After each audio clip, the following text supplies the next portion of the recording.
Some carried their dead children in their arms. Krisis yang terjadi di kawasan Timur Tengah sejatinya mulai muncul, yaitu saat kekhilafahan Turki Utsmani dalam keadaan mundur.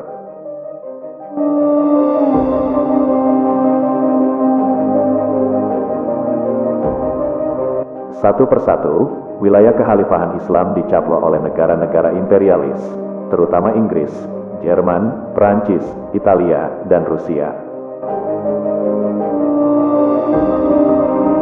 Karena penghalang utama imperialisme Barat pada waktu itu adalah kekhilafahan Turki Utsmani, maka target utama negara-negara imperialis agar penjajahan mereka langgeng adalah dengan meruntuhkan daulah khilafah Islam. Untuk itu, strategi umum yang dilakukan oleh mereka adalah lewat perang pemikiran, menciptakan agen-agen mereka di tubuh umat, dan tentu saja serangan militer. Türk milleti tab'an demokrat. The Turkish nation is democratic by nature. Secara pemikiran, negara-negara imperialis melakukan pengaburan ide-ide Islam sebagai tata nilai yang menyeluruh. Sebaliknya, di saat yang sama pula mereka menyebarkan ide-ide kufur seperti sekularisme, demokrasi, nasionalisme, dan patriotisme. I have no doubt that the American nation, which has gone so far in this ideal, is Turkey's friend in her. Perlu kami sampaikan pula, khusus untuk kajian tajam tentang demokrasi maupun nasionalisme dan patriotisme, tidak akan kami bahas di video ini, karena terlalu panjang. Dunia Barat juga menyerang hukum-hukum Islam yang mulia, maka jangan heran kalau belakang ini banyak hukum syariat Islam yang diserang maupun digugat oleh mereka. Sebaliknya, nilai-nilai sekulerisme ditanamkan di dunia Islam, agar umat tidak menganggap tegaknya pemerintahan Islam sebagai sebuah kewajiban, sehingga konsep bernegara model kekhilafahan bukanlah merupakan sistem yang harus dipertahankan. Prejudices erased, with all nations coexisting in peace.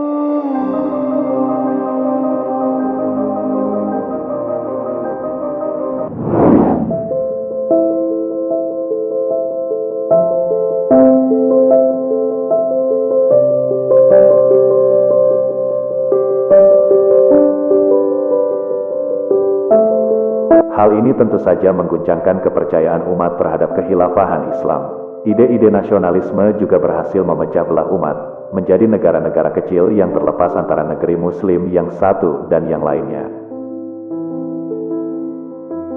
Perkara inilah yang memudahkan misi mereka. Di negeri-negeri Islam juga didirikan banyak pusat-pusat orientalisme dan misionarisme, termasuk dalam hal ini sekolah dan perguruan tinggi asing.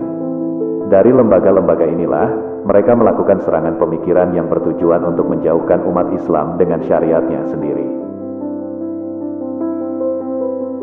Sampai pada satu titik di mana umat Islam takut dengan ajarannya sendiri. Serangan militer juga dilakukan terhadap wilayah-wilayah Islam. Persekutuan Barat mengepung kekhilafahan Utsmaniyah dari berbagai penjuru. Dari utara, Rusia mendesak ke Asia Tengah dan Laut Hitam, merebut semenanjung Krime, Kaukasus, Turkestan, dan Iran bagian utara. Dari selatan dan timur, Portugis, Belanda, Inggris, dan Prancis berbagi jajahan.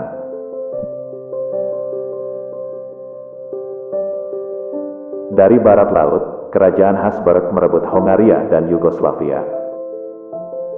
Prancis di bawah pimpinan Napoleon Bonaparte menyerbu Mesir, yang kemudian dirampas Inggris.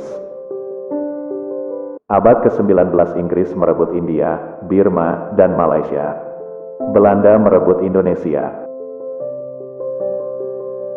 Prancis bergerak di Afrika mencaplok Aljazair, Sahara Tengah dan Tunisia, dan Maroko. Inggris pun bergerak menguasai Mesir, Sudan, Zanzibar, Kenya, dan Uganda. Jerman bergerak ke Kamerun dan Tanganyika. Italia merebut Eritrea, Ethiopia, dan membagi daerah Somalia bersama Inggris. Sementara itu, wilayah lain memisahkan diri dari khilafah setelah dipengaruhi ide-ide nasionalisme.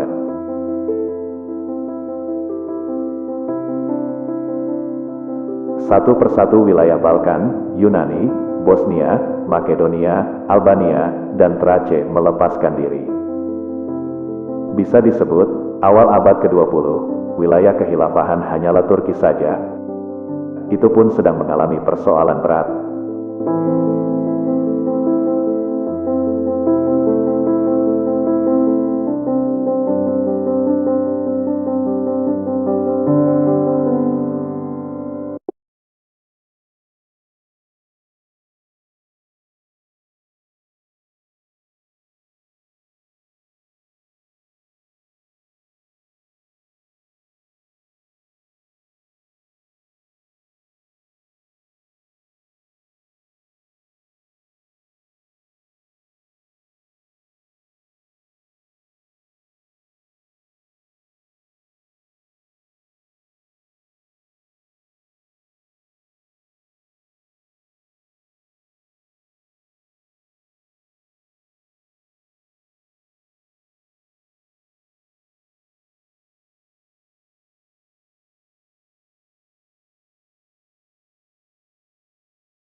Pasca Perang Dunia Pertama dan runtuhnya Khilafah Islam.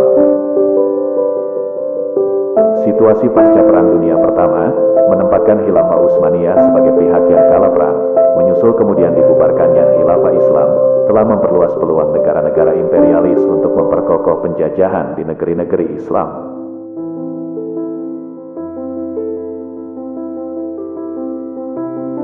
Strategi umum yang dilakukan oleh negara-negara imperialis itu adalah membagi-bagi daerah Khilafah Islam dan membangkitkan nasionalisme di kawasan tersebut agar tidak kembali bersatu di bawah naungan Khilafah Islam. Meskipun sebenarnya ada persaingan di antara negara-negara imperialis tersebut, mereka menyadari perlunya pembagian jatah bekas wilayah daulah Khilafah Islam. Sebab konflik internal antar mereka jelas akan menyulitkan mereka sendiri. Negara-negara imperialis kemudian membuat berbagai perjanjian untuk membagi-bagi wilayah daulah Khilafah. Beberapa perjanjian penting antara lain Perjanjian Konstantinopel, tanggal 18 Maret tahun 1915, Perjanjian London, tanggal 26 April tahun 1915, dan Perjanjian Sykes-Picot, tanggal 16 Mei tahun 1916.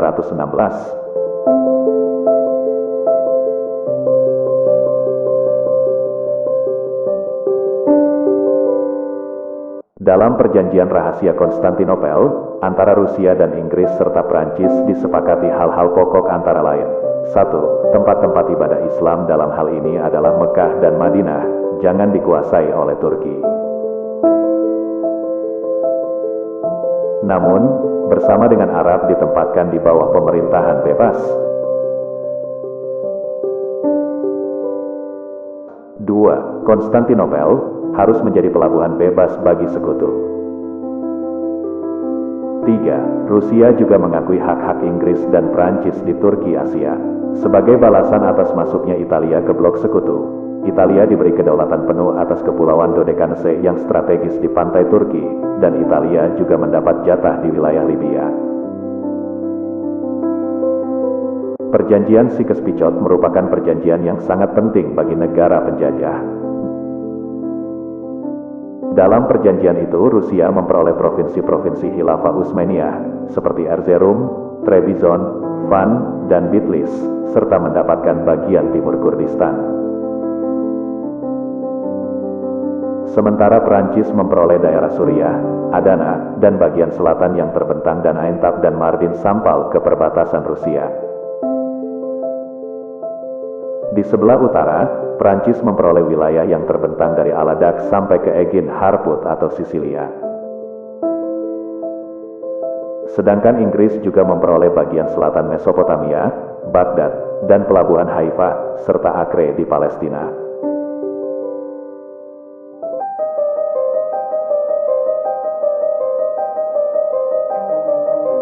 Selanjutnya, berdasarkan konferensi San Remo yang terjadi pada tanggal 24 April tahun 1920, Palestina kemudian diserahkan ke Inggris.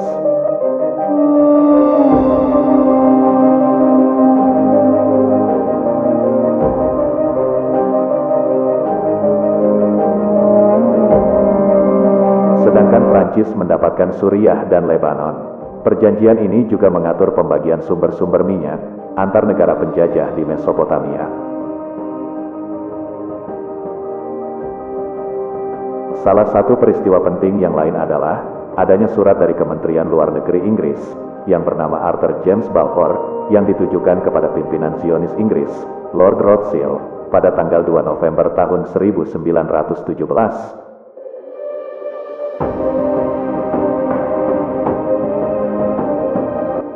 Surat ini menjadi dasar pengakuan Inggris terhadap keberadaan negara Zionis di Palestina.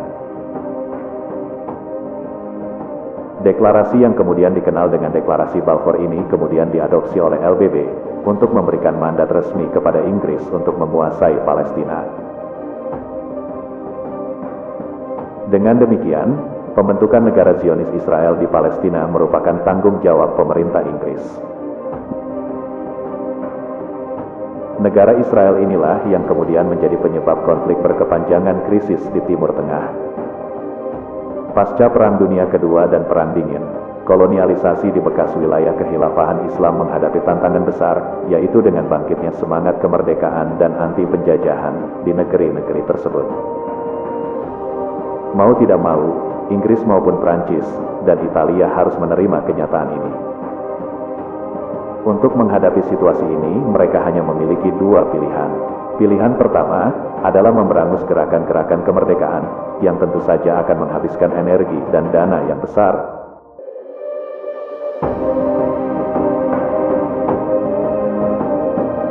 Sedangkan pilihan yang kedua, mereka harus memberikan kemerdekaan kepada negara-negara tersebut, sembari tetap menanamkan pengaruhnya. Karena tidak ada pilihan lain, negara-negara penjajah tersebut sebagian besar memilih jalan yang kedua, yaitu memberikan kemerdekaan dengan tetap menancapkan pengaruhnya di setiap jajahannya. Dengan demikian, negara-negara Barat akan memberangus gerakan perlawanan, baik dari segi pemikiran dari ilmuwan maupun perlawanan fisik yang dilakukan oleh para pejuang Islam yang ingin membebaskan dari cengkeraman penjajah Barat di kawasan ini. Sebaliknya, ketika kaum muslimin mau dengan sukarela menjadi bagian dari negara Barat, maka kawasan Timur Tengah tidak akan dibuat konflik. Namun, konsekuensinya harus tunduk dengan kepentingan Barat dan memerangi gerakan perlawanan dari sesama kaum muslimin. Yang jadi pertanyaan selanjutnya adalah, benarkah sumber konflik berkepanjangan di kawasan ini karena kaum muslimin ingin menegakkan kembali kehilafahan?